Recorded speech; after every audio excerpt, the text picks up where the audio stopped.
got Mr. Ballin on this Mr. Ballin Sunday, man.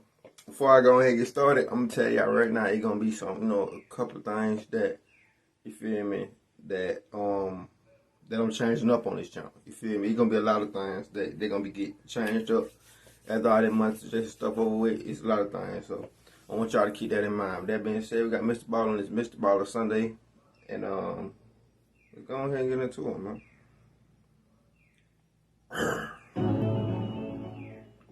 On May 27, 2022, an anesthesiologist named Dr. Chad Marsden stood inside of an operating room with a nurse, a surgeon, and their unconscious patient. Dr. Marsden worked at the Baylor Scott & White Surgicare Center in Dallas, Texas, and it was his job to make sure patients stayed asleep during surgery and then woke up safely afterward. That day, Dr. Marsden and his colleagues were wrapping up a routine liposuction procedure on a middle-aged woman. The surgeon had just finished stitching up the woman's incisions, and so Dr. Marsden, following protocol, began taking her slowly off of anesthesia to wake her back up again. And so Dr. Marsden turned off the anesthesia machine, which is this big rectangular device that takes the liquid anesthesia drugs and converts it into a vapor so it can be breathed in. And then Dr. Marsden removed the breathing mask from the woman's face. Then he changed her IV from an anesthetic drug mixture to regular saline. And so now that these drugs were not being pumped into her system, she would wake up over the next half hour or so. After that, Dr. Marsden and the nurse and the surgeon took their patient on the stretcher, and they pushed her out of the OR into the hallway and began making their way down towards the recovery room. But as they were walking down this hallway, they bumped into more of their colleagues, another nurse and another anesthesiologist, and the hallway was tight enough that Dr. Marsden had to step aside to let these two pass. And then after they did, and they sort of waved at their colleagues, Marsden, the nurse, and the surgeon continued walking, and as they did, Marsden happened to look down at their patient, and immediately he knew something was wrong. This woman's skin had turned completely gray. Dr. Marsden was totally caught off guard by this. Great.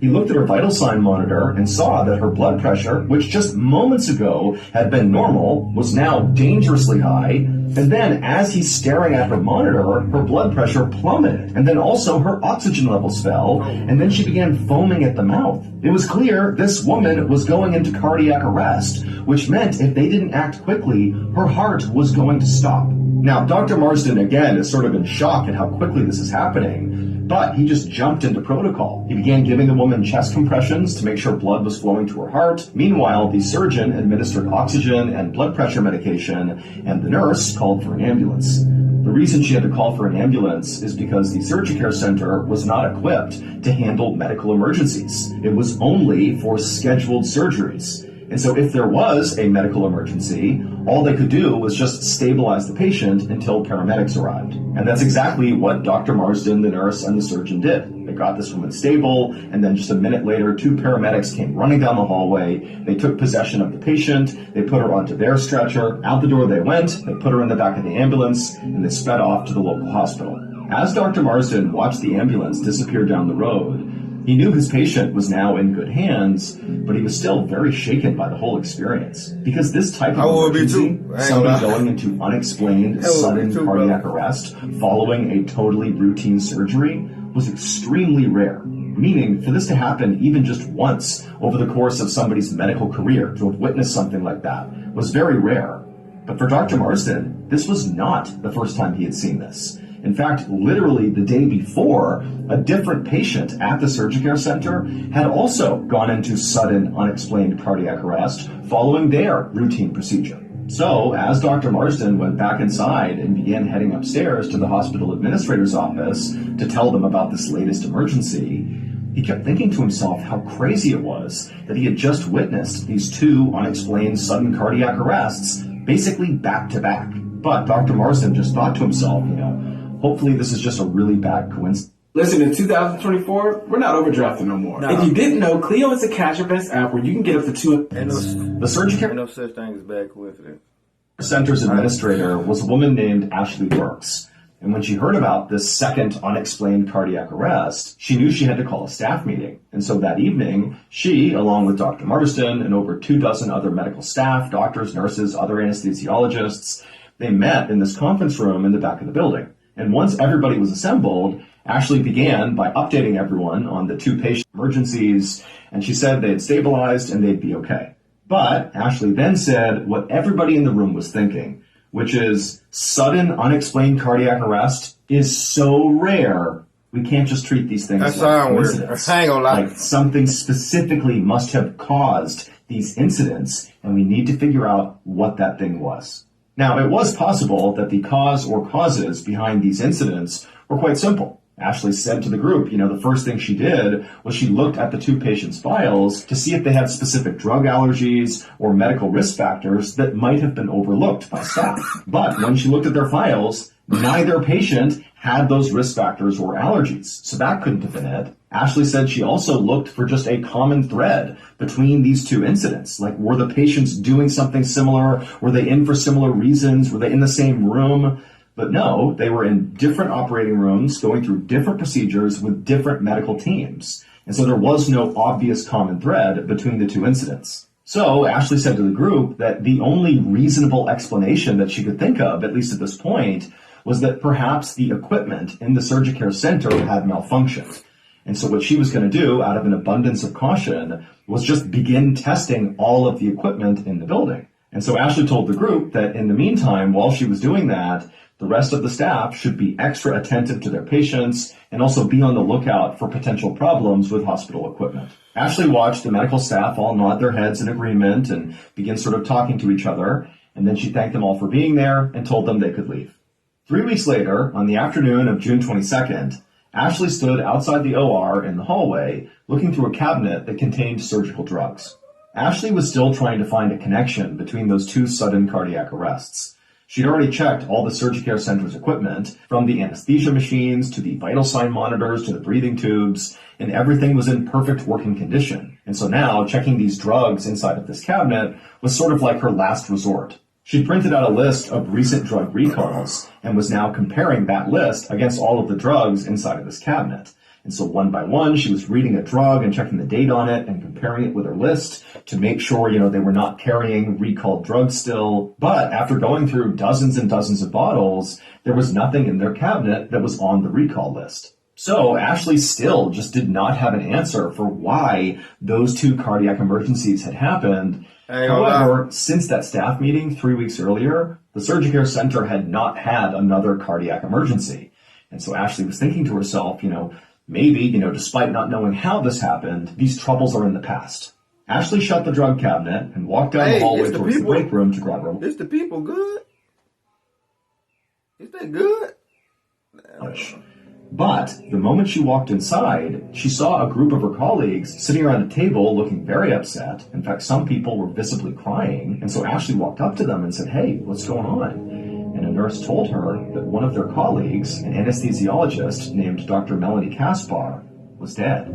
Apparently, the night before, she had had a heart attack at her home, and her husband had found her and called 911, but unfortunately, by the time paramedics arrived, she was already deceased. Ashley was shocked. She knew Dr. Kaspar, and she knew she was in great shape. She was only in her mid-50s. She did not seem like someone who might just randomly have a heart attack. But then also, Ashley began to think that she remembered hearing in the last few days that Dr. Kaspar had actually been feeling sick. And so she wondered if maybe whatever illness she was suffering from had something to do with her heart attack. Either way, as the Surgicare administrator, it was Ashley's job to plan staff events like memorial services. And so Ashley told the group, hey, I'll get to work putting together a small ceremony for Dr. Kaspar. 5 days later, on June 27th, Ashley was sitting in front of her office computer ordering supplies for Dr. Kaspar's memorial when suddenly she heard these loud, fast footsteps out in the hall as if somebody was sprinting towards her office. And then a moment later, Ashley saw her door burst open and the anesthesiologist, Dr. Chad Marsden, was standing there and he looked absolutely horrified and he just said to her, "It's happening again." Ashley's stomach dropped. And she jumped up and sprinted after Dr. Marsden, and they made their way to the hallway outside of the OR. And when they got there, Ashley immediately heard the sound of that long single beep of someone's heart monitor flatlining. That's not and she looked over and she saw one of the doors to an operating room was open, and inside she saw a surgeon performing chest compressions on an elderly patient. And even from out in the hall, Ashley could tell this man was unconscious, his skin was gray, and he was foaming at the mouth. It was exactly like the other cardiac emergencies that had happened before. Except this time was worse, because that beep, that flatlining beep, meant that this man's heart had actually stopped. And so Ashley just stood there in horror, watching the surgeon perform these chest compressions. Is there something going on? I ain't gonna lie, like hospital is the most unsecured place. Like, anybody can dress up as a nurse and go in there and do something to somebody that they want to do something to. Knowing that if that didn't work, they couldn't get this man's heart started again, he was about to die. Just then, Ashley heard the sound of the doors leading into the OR hallway open, and these two paramedics came rushing inside, and right as Ashley heard the sound of the flatline beep turn into regular beeping, which meant the surgeon who was doing chest compressions had managed to restart this man's heart. And so Ashley was relieved, but by no means thought they're out of the woods yet. I mean, this man clearly is going through a medical emergency here. But the paramedics got the man off the OR table, they put him on a stretcher, and they wheeled him away. And so once they were gone, Ashley, Dr. Marsden, and the surgeon who'd been doing the chest compressions, they all just looked at each other like, what is going on here? Clearly, there is something causing all these sudden cardiac arrests, but still nobody knew what it was. Ashley just stood there for a moment, feeling absolutely sick to her stomach. If it wasn't the drugs, and if it wasn't the medical equipment that caused these sudden cardiac arrests, then what was it? Well, Ashley was determined to find out. Yeah, you might well find out what's going on, though. This book is summer.com. Make sure y'all go get that book. Make sure y'all go get that book now.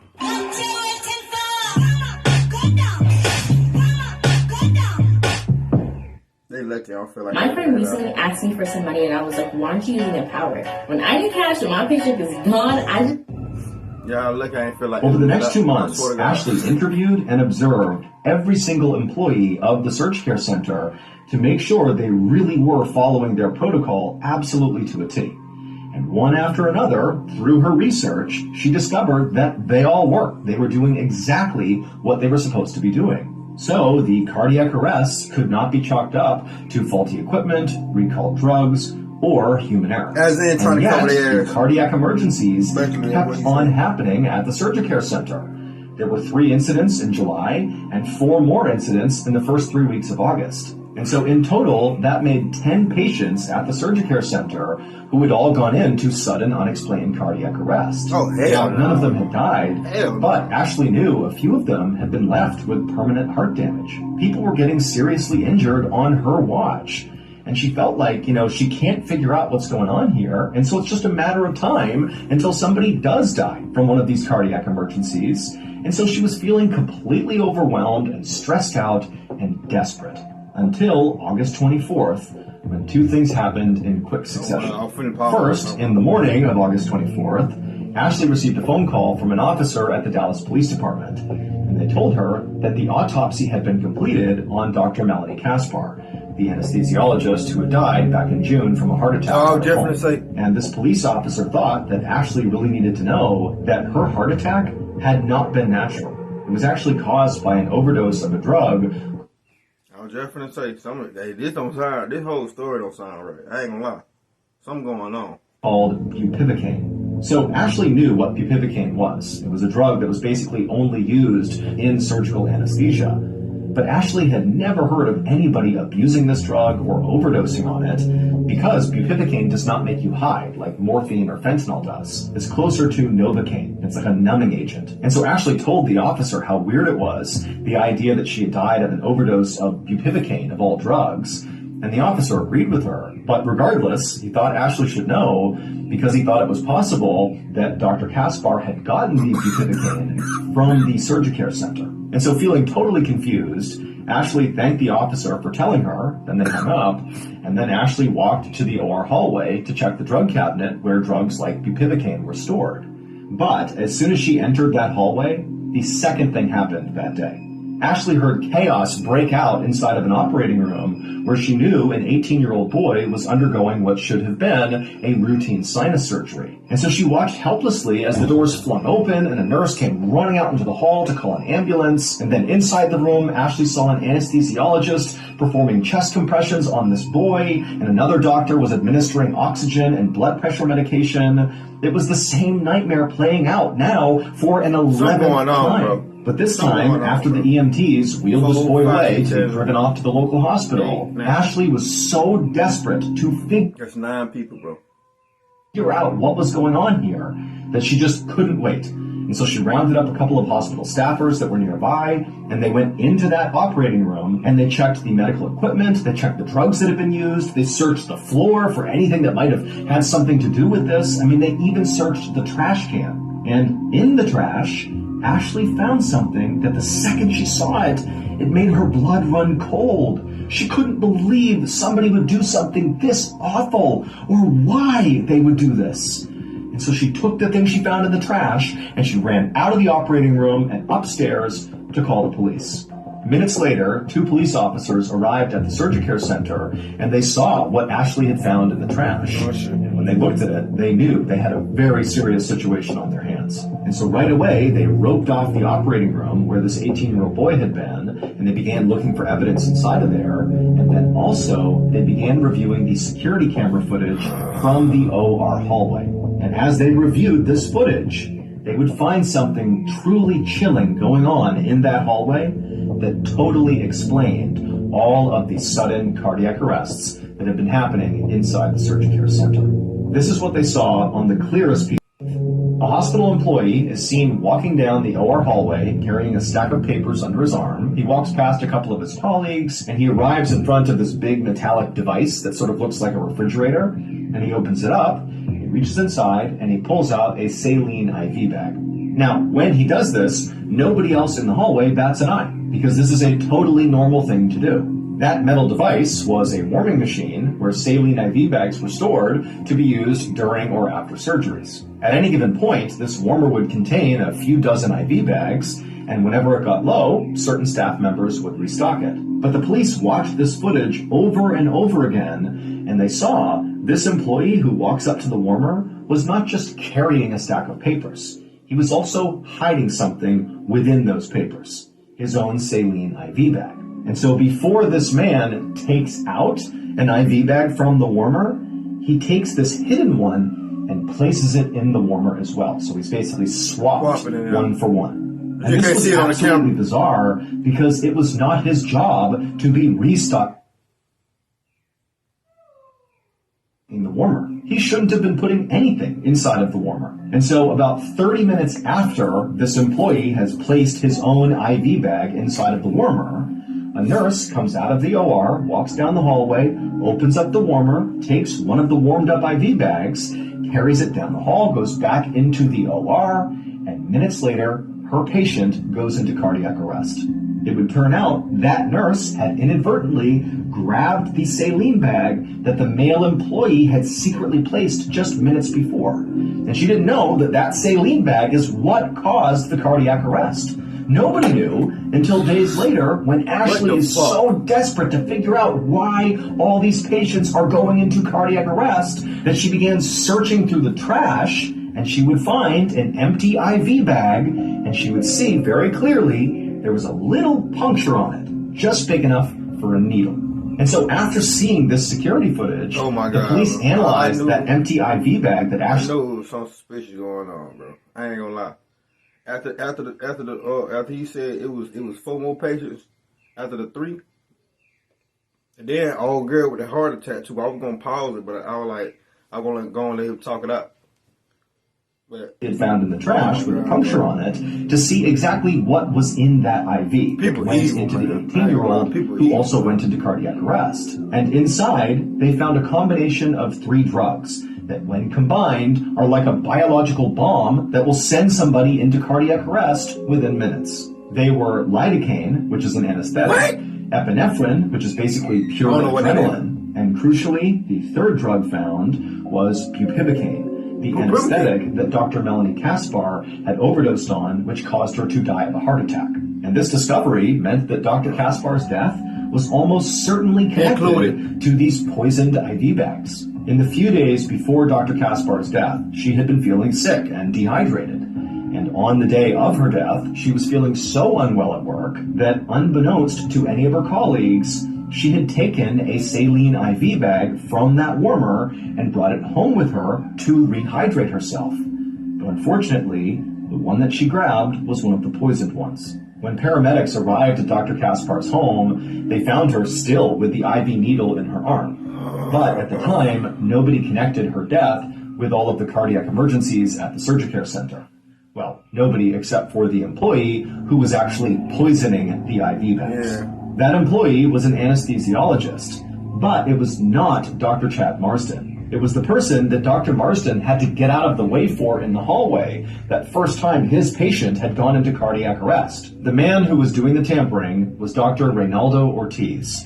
He was 58 years old, and he had only worked at the Surgicare Center for about a year.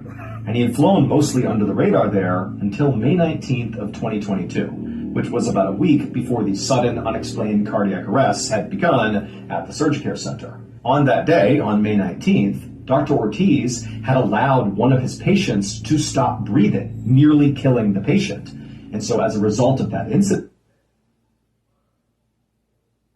Dr. Ortiz had been placed under internal investigation by the Surgicare Center, and he was facing the possibility of So to try to avoid losing his medical license, Dr. Ortiz decided he would just try to make all the other doctors look negligent too, taking the attention off of himself. And so he began sabotaging his... Just because you fucked up. You want to make it look like everybody else fucked up and put people's lives at risk. That sounds smart. I ain't gonna lie. That sounds smart. Colleagues' surgeries by injecting those drugs into their patients' IV bags, knowing it would cause cardiac arrest. Lawsuit. Now, none of the patients who went into cardiac arrest at the Surgicare Center They might well died. call that how I put it down. However, Dr. Kaspar, who took that tampered IV bag home with her, did die. And so ultimately, Dr. Ortiz was responsible for her death. In April of 2024, Dr. Ortiz was found guilty on multiple charges, and he is currently facing a sentence of up to 190 years in prison. Damn! God damn! Well, you barbecue. If you don't know this, Man, you barbecue, man. Like I said, man, at the beginning, man, it's going to be a lot of things that's going to change on this channel. So I just want to go ahead and prepare y'all. One of the things is cussing a lot. That's one of them. And smoking a lot on camera. You feel me? Like I was just doing like this. I'm really finna stop smoking anyway, but you know what I'm saying, for these, you know, the last month or so, or 2024, a lot of things finna change for the channel, you feel me? So for the better, you know. That being said, man, it was a crazy story. I'm not gonna lie. To do that to other people just cause you messed up, it's crazy to me. Not gonna lie to you. I hope you get everything. 190 years is, damn, that's a long time. They might well gave him execution. Right? God. I ain't gonna lie. Mr. Ballen, man, you did it this time. Y'all gonna get a video Wednesday, probably Thursday or Friday. I might cook something up Wednesday, I ain't gonna lie. With that being said, see you when I see y'all, man. Make sure y'all give me your thumbs up. Make sure y'all comment, even if it's just an emoji. If you're watching this video, make sure y'all comment and share this video. That being said, see you when I see y'all. Let's ride, man.